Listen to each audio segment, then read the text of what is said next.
আরবিনগর বহুদিন পর্যন্ত বৃহত্তর আরবিনগরে মাদক ব্যবসায়ীরা মাদক ব্যবসা করে আমাদের সমাজকে একদম ধ্বংস করে দিচ্ছে।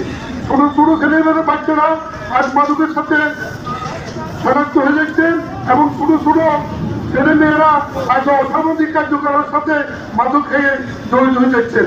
আমরা চাই আমাদের আরবিনগরে যারা মাদক ব্যবসা করতেছে আর যারা এখানে উপস্থিত আছেন, যারা মাদক ব্যবসা করে তাদেরকে প্রতিহত করার জন্য সকল ব্যবস্থা আমাদেরকে গ্রহণ করতে হবে।